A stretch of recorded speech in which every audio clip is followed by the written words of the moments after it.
presence, on display now, thoughtful contributions, and genuine care for others. He leads with clarity, empathy, and humility, and always makes sure those around him feel supported, included, and valued. Throughout the HBA program, Lewis has consistently demonstrated qualities that define the Ivey spirit: collaboration, integrity, resilience, and community. He has a remarkable ability to simplify complexity, keep teams grounded under pressure, and inspire confidence in others. More than anything, he's someone who represents this class with warmth, authenticity, and heart. Please join me in again welcoming the HBA Class of 2026 Valedictorian, Lewis.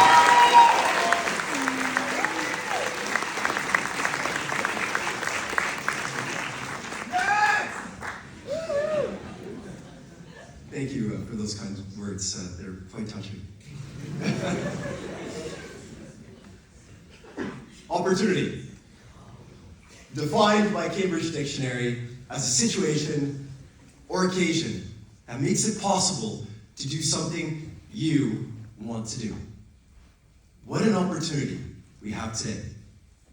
Good morning, friends. My name is Luis Melendez. It is my sincere privilege to serve as this year's valedictorian. Today is both a celebration of our collective success and the beginning of a new journey. Firstly, I'd like to thank those that made today possible.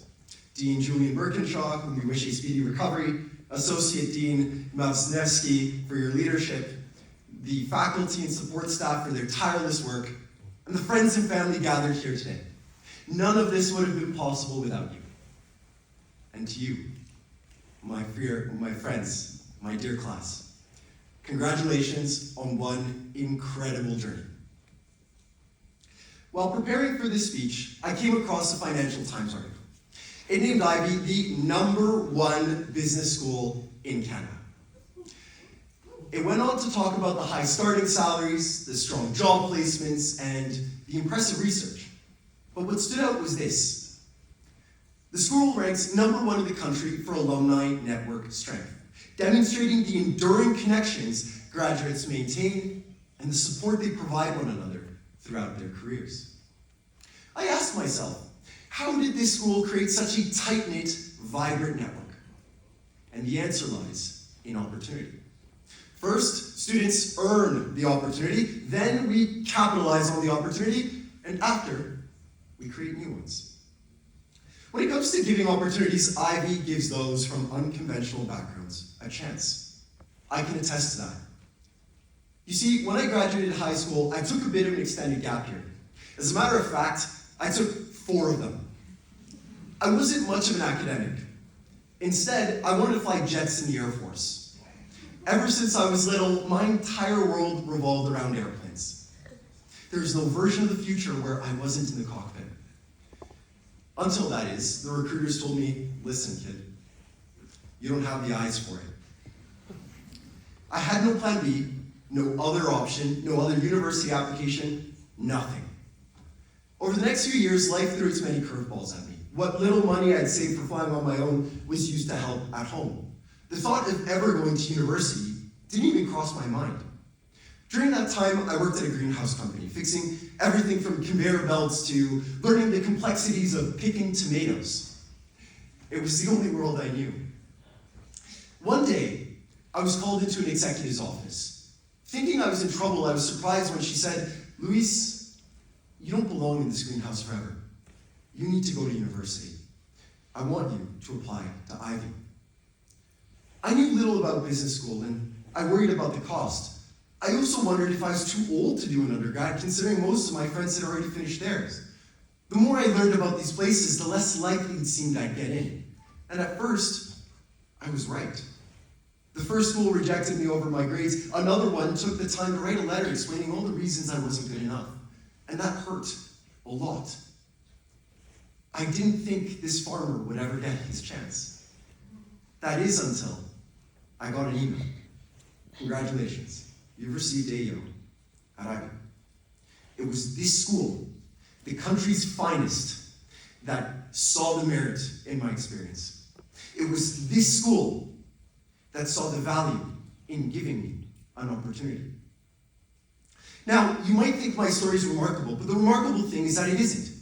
Each and every single one of us face trials and tribulations of one sort or another on our journey here, and yet we all earned our shot. Next is what we made of it. When I got here, I expected the spawning grounds of the next Wolves of Wall Street. A caffeine-fueled, combative, mergers and acquisitions battlefield.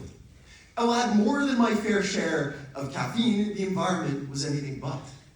Instead, it was a place full of opportunities, like the opportunity to walk someone through $10 of depreciation, or the opportunity to, quote, just add on to your friend's contribution on a topic you knew next to nothing about.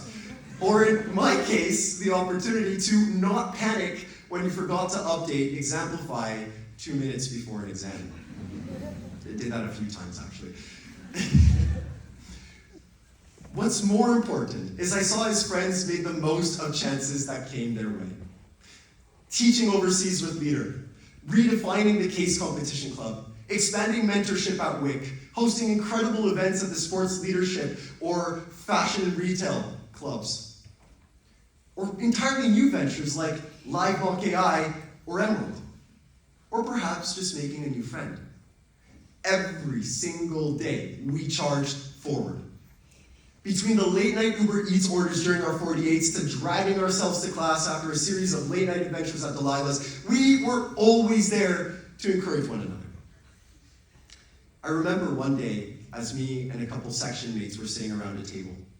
Two of them were trying to convince the other to cold email the CEO of a fashion company.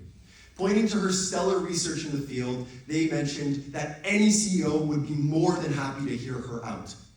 2 voices became 5. 5 became 7, until collectively, we were able to convince her of her own tremendous potential. Today, she's on her way to the best fashion school in the world. This is emblematic of the conversations that happen every day in our hallways. You can say we got lucky, but really we met every single opportunity with preparation and, more importantly, solidarity. And in our final year, perhaps without even realizing it, we arrived at the final step of the cycle, creating new opportunities. The Ivey Consulting Club is a lovely example. They run a year-long program designed to educate, encourage, and mentor the next generation of Ivey talent to recruit in an incredibly competitive field. Their guiding ethos is simple. When one of us succeeds, all of us grow stronger. And that's a reflection of what we all believe. Over the coming years, this cohort will go on to do remarkable things. Some of us will stand at the helm of influential companies. Others will continue to innovate at the cutting edge. A few will go into academia or perhaps government, and many will forge entirely new paths. It will be in those moments when we walk the floor of our offices, our hospitals, our factories, or even Parliament, when we pick up the phone and we call a friend that we meet here for advice. They will remind us of the best in us, even when we can't see it. And they will remind us that we can and that we will. We will make our businesses the most innovative. We will make our institutions the most resilient. We will make our nonprofits the most compassionate. And we will make our society the most prosperous. And in doing so, create boundless opportunities, not just for us and our network, but for our communities, our country, and the world. It's up to us to do it. To do it the Ivey way. To do it together. Friends, all I ask is that in the coming years, when some kid with nothing to show for except wide-eyed ambition and sheer curiosity comes your way, you continue living the Ivey spirit, and you give them an opportunity. I promise you, you won't regret it. Class of 2026, a heartfelt congratulations. Thank you for an incredible journey.